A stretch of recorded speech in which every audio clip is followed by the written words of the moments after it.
নমস্কাৰ মোৰ আন এটা ভিডিঅ'লৈ স্বাগতম জনাইছোঁ। এখেত মোৰ ভণ্টি, এখেতৰ নাম হৈছে ছয়দা ৰহমান। আজি 2 দিন আগতে এটা মই ভিডিঅ' এখেতক লৈ বনাইছিলোঁ। এখেতে হিন্দু ধৰ্ম গ্ৰহণ কৰিব খোজে আৰু এওঁ মা কামাখ্যাৰ পৰম ভক্ত বুলিও কৈছিলোঁ আৰু এওঁ সপ্তাহত এদিন প্ৰায় গৈয়ে থাকে কামাখ্যা মন্দিৰ। এতিয়া ঘটনাটো হ'ল সেই হেৰিটো ফেচবুকত আপলোড দিয়াৰ লগে লগে কিছুমান অসাধু ব্যক্তিয়ে এনেকুৱা নিগেটিভ কমেণ্ট কৰিছে। সেই নিগেটিভ কমেণ্টৰ কাৰণে ভণ্টিজনীয়ে মোক তাৰমানে বিচাৰিছে যে মোৰ বহুত দুখ লাগিছে, এনেকুৱা কমেণ্ট বাৰু কৰে জানো। কৈছে দাদা মোক লৈ আৰু এটা ভিডিঅ' বনাওক না প্লিজ। মই তেখেত বিশেষ অনুৰোধ কৰাৰ কাৰণে আজি তেওঁক মই এইখিনি সময় দিছোঁ। মই তেওঁৰ অনুৰোধতে মই আজি আহিছোঁ ইয়ালৈ। ভণ্টি, কোৱাচোন তোমাৰ মনৰ কথাখিনি। নমস্কাৰ অসমবাসী ৰাইজ, মই প্ৰথমতে আপোনালোকক অশেষ ধন্যবাদ জনাইছোঁ। যিখিনি আমাৰ অসমীয়া মানুহ তেওঁলোকে ইমান ধুনীয়াকৈ মোক আঁকোৱালি লৈছে, বহুতে কমেণ্ট কৰিছে যে আহি পেলাই আমি এইটো হেল্প কৰিম সেইটো হেল্প কৰিম, এনেকৈ গৈ পেলাই যাব লাগে। তেওঁলোকে গাইডেঞ্চ কৰিছে বহুত তাৰ কাৰণে অশেষ আপোনালোকক ধন্যবাদ। কিন্তু তাৰ মাজতে যেতিয়া মই দেখা পালোঁ 3টামান কমেণ্ট, বেছি নহয় 3টামান কমেণ্ট বহুত বেয়াকৈ সিহঁতে মানে লম্বা লিখিছে।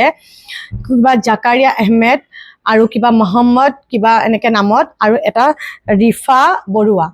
তো তাতে 3টাও ফেক একাউণ্ট AID পিকচাৰ বনাই পেলাই তেওঁলোকে সেইখিনি কমেণ্ট পাছ কৰিছে। কৰি পেলাই ইমান তেওঁলোকৰ মানে থিংকিংটো ইমান নিৰ্লজ্জ, তেওঁলোক ইমান তল শ্ৰেণীলৈ মানে মই যে ক'লোঁ যে এডোখন মিয়া, তো মিয়া ৱৰ্ডটোত সিহঁতক গাত লাগিল। তো গাত লাগি মিয়া ৱৰ্ডটোত গাত লাগি সিহঁতে আহি অকল সিহঁতে কমেণ্ট, তাত অসমীয়া মুছলিম খিলঞ্জীয়াও কমেণ্ট কৰিছে। কৰি আহি পেলাই তেওঁলোকে কি ধুনীয়াকৈ অসমীয়া দুজন খিলঞ্জীয়া মুছলিম মানুহে এজনী ছোৱালী এটা ল'ৰাই কমেণ্ট কৰিছে আমি হেল্প কৰিম সিহঁতে। কিন্তু তাৰ এগেইনষ্টত এই মিয়া 3টাই আহি পেলাই কমেণ্ট কৰিছে। 2টাক মই চিনি নাপাওঁ, 2টাৰ নাম কিবা আহমেদ, মই স্ক্ৰীণত দি দিম। তাৰ মাজতে ভণ্টি মই এটা কথা কওঁ। ইয়াৰ আগতে যিহেতু মই বিভিন্ন অপৰাধত মই এটা বিশেষ সম্প্ৰদায়ৰ লোকৰ নাম লওঁতে গোটেই সম্প্ৰদায়টো মোৰ এগেইনষ্টে আহি গ'ল। এতিয়া এই যে ভণ্টিয়ে মিয়াৰ নাম যে লৈছে, গোটেই মিয়াখিনিয়ে যাতে আকৌ সেইটো বিৰোধ নকৰে। মাত্ৰ 3জনৰে নাম ল'ব তেখেতে মিয়াত, বাকী যিখিনি ভাল আছে মিয়া তেওঁলোকে যাতে ইয়াতে কোনো ধৰণৰ মাত বা কমেণ্ট নিদিয়ে, কিন্তু মানে বিৰূপ যাতে মন্তব্য নকৰে। বাকী 3জন মিয়াৰে অসমখন কিন্তু অশান্ত নকৰিব, মই আপোনালোকক অনুৰোধ কৰিছোঁ। কোৱা ভণ্টি এতিয়া তোমাৰ কথাখিনি। এতিয়া মই এটা দেখাব বিচাৰিছোঁ। এই প্ৰথম যিটো আপোনাৰ কমেণ্ট কৰিলে ৰিফা বৰুৱা, স্ক্ৰীণত দি দিছোঁ, এও চাব আপুনি। জুম কৰি দেখাই দিয়া ভালকে। ৰিফা বৰুৱা, এইটো নামটো ৰিফা বৰুৱা, কিন্তু তেওঁ ৰিফা বৰুৱা এই মানুহজনী, এই মানুহগৰাকীৰ হাজবেণ্ডটো যিটো আছে এইটো জেলত আছে আজি 2 years হ'ল। এই যিজন আছে এইজন জেলত আজি 2 years হ'ল। ড্ৰাগছৰ কেছত, কমাৰ্চিয়েল কেছত ফাঁচি আছে। তেওঁৰ নাম্বাৰ পৰ্যন্ত মোৰ লগত আছে, যিটো কেছত ফাঁচি আছে। তেওঁ বেল পোৱা নাই এতিয়ালৈকে, তেওঁৰ জাজমেণ্ট হ'ব এতিয়া। গতিকে কোনো জাজে তেওঁক বেল নিদিয়াৰ কাৰণে তেওঁ ডেইলি যাই এই মানুহগৰাকী গৈ পেলাই তাত ড্ৰাগছ ছাপ্লাই দিব, ড্ৰাগছ ছাপ্লাই দি পেলাই তাতে হেৰি কৰে। তো মই এই যে অপ'জ কৰিছোঁ, অপ'জ কৰাৰ কাৰণে তেওঁ আহি কমেণ্ট কাষ্ট কৰিছে, মোক জেলত ডেইলি দেখা পায়। এতিয়া মই কওঁ, মই এডভকেটছ ক্লাৰ্ক কৰোঁ কোৰ্টত। তো কোৰ্টত কৰাৰ কাৰণে মই ক্লাইণ্টৰ লগত মই এইবিলাক ক্ষেত্ৰত মই যাব লাগে, অহা যোৱা কৰিব লাগে। আমি বেলৰ কাম কৰোঁ, মেটাৰ কৰোঁ, মই অহা যোৱা কৰোঁ, জেলতো যাওঁ, মই কোৰ্টতো যাওঁ। মোক বহুতে ক্লাইণ্টে ফোন কৰে, নানা ৰকমৰ মানুহে ফোন কৰি আমাক বেল লওঁ, যিবিলাক মানে ভাল হওক বেয়া হওক। তো মানে যিবিলাক মানে আমি যিমান পাৰোঁ ভাল মানুহক ওলাব চেষ্টা কৰোঁ, যিবিলাকে ফচিছে। গতিকে তেওঁ আহি পেলাই এই মানুহগৰাকীক চিনি নাপাওঁ, জানি নাপাওঁ, দেখোঁ খালি জিন্দগীত মতা নাই, তেওঁ আহি পেলাই আমাক কমেণ্ট পাছ কৰিছে। তাৰপিছত আপোনাক মই আৰু এটা প্ৰফাইল দেখাম, 3টা প্ৰফাইল। এইটো জাকাৰিয়া আহমেদ, এওঁ ইমান লম্বাকে কমেণ্ট পাছ কৰিছে। জাকাৰিয়া আহমেদ আপোনালোকে চাওক, লম্বাকে কমেণ্ট পাছ কৰিছে। এইটো গোটেই ফেক একাউণ্ট, গোটেই কট্টাৰ মুছলিম। তেওঁ AI পিকচাৰ বনাই জাকাৰিয়া আহমেদ, মই যেতিয়া ক'লোঁ শফিকুল আহমেদৰ নাম, তেওঁ গাত লাগি তেওঁ কট্টাৰ মুছলিম হয়, কট্টাৰ মুছলিম হেৰি হয়। কৰি পেলাই তেওঁ এইবিলাক এইটো চাওক, তেওঁ কি দিছে, আই লাভ মহম্মদ। চাব দেই, আই লাভ মহম্মদ। তো মই সেইটো মই মুছলিম ছোৱালী এজনী হৈ পেলাই এতিয়া মই যেতিয়া হিন্দু ধৰ্ম লৈছো আজি 5 years হ'ল, মোৰ অন্তৰত আছে, মোৰ অন্তৰত আছে, মই অন্তৰত লৈছো, লৈ পেলাই মই কৰি আছো এইটো মই এইটো দেখাব বিচৰা নাই কাকো, চবেই জানে মই কি, মোৰ য'ত থাকো চবেই জানে, মোক চব মানুহে বেয়া পায়, যিখিনি আমাৰ মানুহ ৰিলেটিভৰ মানুহ মোক বেয়া পায় সেইখিনি কাৰণে, কিন্তু মোক অসমৰ মানুহে আঁকোৱালি ল'ব, মই জানো চবেই আঁকোৱালি ল'ব, গতিকে সিহঁতৰ বেয়া পাবলৈ কি আছে, মইতো সিহঁতৰ খাই পিনি থকা নাই, মই কিবা এটা ভাবিছো, মোৰ কিবা এটা মনত আহিছে, মই সেইটো কৰিছো। এইটো এটা ফেক একাউণ্ট দি পেলাই এইবিলাক কৰিছে। ছেকেণ্ড থিং, আপুনি চাওক গোটেই মুছলিমৰ মানে মুছলিম এনেকুৱা সম্প্ৰদায়ৰ গোটেই মানে মিয়া, এইটো কোনো গৰীয়া খিলঞ্জীয়া নহয়, এইটো মিয়া হয়। ছেকেণ্ড থিং, আপোনাক আৰু এটা মই দেখাম, এইটো কমেণ্ট চাওক, দিৱান মহম্মদ মুস্তাক, মোৰ কেৰেক্টাৰ পৰ্যন্ত ধৰিছে, মোৰ দুখটো কি আছিল, কেৰেক্টাৰ পৰ্যন্ত তেওঁ ধৰিছে, মোৰ গভৰ্ণমেণ্টক বোলে মই হেৰি কৰিবৰ কাৰণে মানে এইটো চাওক ফেক প্ৰফাইল, কেনেকে তেওঁ পিকচাৰ বনাই পেলাই ৰাখিছে, দুনিয়াই তেওঁ মিয়া হয়, তো মিয়া কাৰণে তেওঁ এইটো বনাই পেলাই তেওঁ গোটেই ফেক একাউণ্ট, লাষ্টৰ পিকচাৰখন চাওক, অৱস্থা চাওক, চেহেৰাৰ অৱস্থা চাওক, তেওঁ এইবিলাক কৰি পেলাই ফেক একাউণ্ট বনাই মানুহক, তেওঁলোকৰ কামেই হ'ল খুচৰা।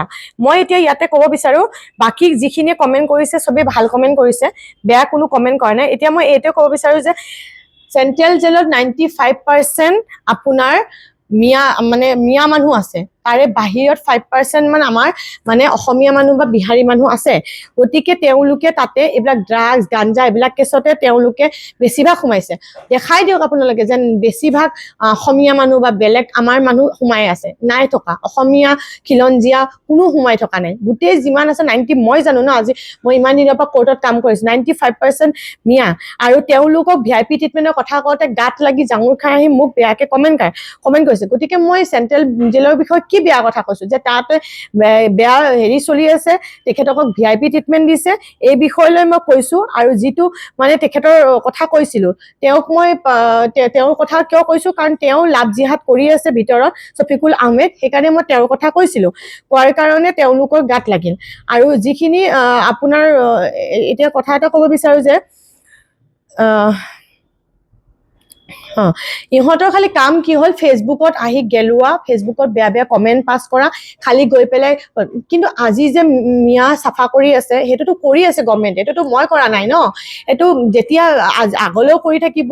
মই এটাই বিচাৰো যে শফিকুল আহমেদৰ, মই আপোনাৰ ভিডিঅ'ৰ জৰিয়তে এটা অনুভৱ কৰিব বিচাৰো যে এই যে মই এখন নাম কৈছো শফিকুল আহমেদ, আকৌ মই এবাৰ ক'ব বিচাৰো, তেওঁক মই বিচাৰো, মই মামাৰ আগত CM ছাৰৰ আগত, যে তেওঁক এনকাউণ্টাৰ আৰু তেওঁৰ ঘৰৰ মানুহক পুছবেক কৰি পঠাব লাগে বিদেশলৈ, মানে বাংলাদেশলৈ, তেওঁ গোটেই ঘৰৰ মানুহক হওক, নহলে তেওঁলোকক আপোনালোকক এই মানুহজনক এনকাউণ্টাৰ কৰি চাফা কৰিব লাগে দেশখন।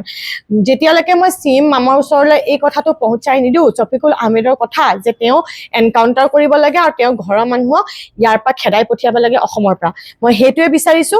মই বিনম্ৰ অনুৰোধ কৰিছো মামাৰ ওচৰত, যাতে মামাই এইটো মোৰ ৰিকুৱেষ্ট শুনে, আৰু পুলিচেও যাতে তেওঁক এনকাউণ্টাৰ কৰি ৰাফা দাফা কৰে কেছ, কাৰণ এই চব মানুহ পৃথিৱীৰ আৱৰ্জনা, আমি ফিউচাৰ হয়, মই ভৱিষ্যতৰ ফিউচাৰ, মোৰ ল'ৰা ভৱিষ্যতৰ ফিউচাৰ, আমি ভাল কাম কৰি গৈ আছো সমাজৰ কাৰণে, বেয়া কাম কৰি যোৱা নাই তেখেতসকলৰ নিচিনা, গতিকে আমি ভাল কাম কৰি আছো, মানুহক বাধা আহিছে, সিহঁতৰ গা পুৰিছে, কিন্তু বহুত মানুহে মোক বহুত মৰম দিছে, আঁকোৱালি লৈছে, ৰিয়েল লাইফতো মই জানো, আৰু মোৰ কেৰেক্টাৰত ধৰি কথা ক'বলৈ, মই কি কেৰেক্টাৰৰ মই জানো, ঠিক আছে। সিহঁতৰ মিয়াৰ কামেই হ'ল 2-3জনী 4জনী বিয়া পাতি ল'ৰা ছোৱালী জন্ম দিব আৰু বেয়াকে হেৰি কৰিব, সেয়াই কামৰ কাৰণে খালি মিয়া বিলাকে আছে ইয়াত গোটেই দখল কৰি পেলাই। গতিকে সেইটো পিছত দেখা যাব কেনেকে কি গভৰ্ণমেণ্টে সেইটো কৰে, কিন্তু মোৰ এটাই ৰিকুৱেষ্ট মামাৰ ওচৰত, যে এই যিজন চেন্ট্ৰেল জেলখন মানে শুধৰাব লাগে, আৰু চেন্ট্ৰেল জেলত এইবিলাক চলিব নালাগে, কাৰাপশ্যন মুক্ত হ'ব লাগে, আৰু শফিকুল আহমেদৰ ফেমিলি আৰু শফিকুলক এনকাউণ্টাৰ কৰি ইয়াৰ পৰা পঠাব লাগে, নহয়তো বাংলাদেশ পুছবেক কৰিব লাগে। মই সেইটোৱে আপোনাক ৰিকুৱেষ্ট কৰিছো। মোৰ কুৱেশ্যন এটা, যে আমাৰ অসমীয়া খিলঞ্জীয়া বা অসমীয়া হিন্দু হওক, মুছলিম হওক, ইছলাম হওক, যোনেই হওক, আৰু বাহিৰৰ বিহাৰী হওক, মাৰোৱাৰী হওক, চবেই উচ্চ পদস্থ বিষয়া ACS অফিচাৰলৈকে হৈছে, ভাল অফিচাৰ হৈছে, ভাল নাম সুদীৰ্ঘ কমাইছে, কিন্তু এই মিয়া জাতিটোৰ কিয় সিহঁতে ভাল কাম কৰি আগুৱাই যাব পৰা নাই, কিয় নিজক দেখুৱাব পৰা নাই যে আমি এডুকেটেড, আমি ভাল। অকল তেওঁলোকে গাঞ্জা, ড্ৰাগছ, স্মাগলিং, ডকাইতি এইবিলাকতে জড়িত থাকি মানুহক মাৰ্ডাৰ, ৰেপ এইবিলাকে সৰহসংখ্যক সিহঁতৰ। কিয় সৰহসংখ্যক সিহঁতে কিয় নিজে পঢ়ি লিখি আগুৱাই যাব পৰা নাই, ACS অফিচাৰ কিয় হ'ব পৰা নাই, কিয় অসমখন সৰু সৰু প্ৰজন্মক ধ্বংস কৰিছে, তেওঁলোকে কিয় গাঞ্জা, ড্ৰাগছ বেহা চলাই পেলাই এইবিলাক বদমাচি কাৰবাৰ চলাই অসমখন হওক গোটেই ভাৰতবৰ্ষত কিয় জিহাদ কৰিছে, প্ৰত্যেকটো বস্তুত কিয় জিহাদ, কমেণ্টত হওক ফেচবুকৰ, CM ছাৰৰে হওক, যাতে হওক, চবতে জিহাদ কিয় আনে। গতিকে এইবিলাক মই কোৱা কথা নহয়, এইবিলাক গোটেই অসমবাসীয়ে কোৱা কথা। তেওঁলোকে জিহাদ প্ৰত্যেকটো বস্তুতে ইউজ কৰে, ঠিক আছে। গতিকে আজি চব জাতিৰে মানুহ উচ্চ পদস্থ, কিন্তু তেওঁলোকৰ জাতিৰ মানুহ উচ্চ পদস্থ হ'বলৈ নিশিকিলে, খালি বেয়া কাম কৰি কেনেকে 2 টকা ইনকাম কৰি মানুহক ধ্বংস কৰি আগুৱাই যাব পাৰো, এইটোৱে তেওঁলোকৰ মটিভ, ঠিক আছে। গতিকে এইটো বন্ধ হ'ব লাগে অতি সোনকালে। আমাৰ সমাজখন নিকা হ'ব লাগে, আমি ভাল পথেৰে গৈ ভৱিষ্যত ফিউচাৰ প্ৰজন্ম আমাৰ ভাল হ'ব লাগে, চাফা হ'ব লাগে, আমি সেইটোৱে জানো। জয় আই অসম। ধন্যবাদ ভণ্টি। এইটো হ'ল এখেতৰ নিজা ব্যক্তিগত মন্তব্য, আৰু মই এটা কথা কওঁ, যাতে গোটেই মিয়া জাতিটোৱে ইয়াৰ কোনো বিৰোধ নকৰে, কোনো ধৰণৰ যাতে বিৰূপ মন্তব্য নকৰে, মই আপোনালোকক সকীয়াই দিলোঁ। আৰু যদি মোৰ ভিডিঅ'বিলাক চাই আপোনালোকে বেয়া পায়, মোক আনফল' কৰি দিব। মানে ফেচবুকত অশ্লীল কমেণ্ট যাতে কোনো পাছ নকৰে, মই কিন্তু একশ্যন ল'ম, একশ্যন ল'ম। ময়ো ল'ম, চাইবাৰ ক্ৰাইমত দিব পাৰিম, চাইবাৰত দিব পাৰিম, একদম একশ্যন ল'ম। মই ষ্ট্ৰিক্টলি কৈছো, জিতেন্দ্ৰ চালে যিটো কৰে সেইটো কিন্তু কৰি দেখুৱাই, অশ্লীল নক'ব। বহুতে মোক সিদিনা মানে বহুত বেলেগ বেলেগ ভিডিঅ'ত কৈ আছো মই ভণ্ড কিবা কিবি। আৰে ভাই, তোমালোকে মোৰ যদি ভিডিঅ' চাই বেয়া পোৱা, মোক আনফল' কৰি দিয়া না। আনফল' কৰিলে মোৰ ভিডিঅ' তোমালোকৰ তাতে নাযাবই, নাচাবা তোমালোকে মোৰ ভিডিঅ', তোমালোকে মোৰ ভিডিঅ' নাচাবা না। মই ভিউৱাৰ্ছৰ কাৰণে এইবিলাক কৰি থকা নাই। মই অসমীয়া জাতিটো যাতে উচ্চ স্তৰলৈ যায়, নৱপ্ৰজন্মক উৎসাহিত কৰাই মোৰ প্ৰধান উদ্দেশ্য। যদি আপোনালোকে মোক সমৰ্থন নকৰে, যিখিনি মানুহে নকৰে, মোক আনফল' কৰক, আজিৰ পৰা মোৰ ভিডিঅ' নাচাব। জয় আই অসম।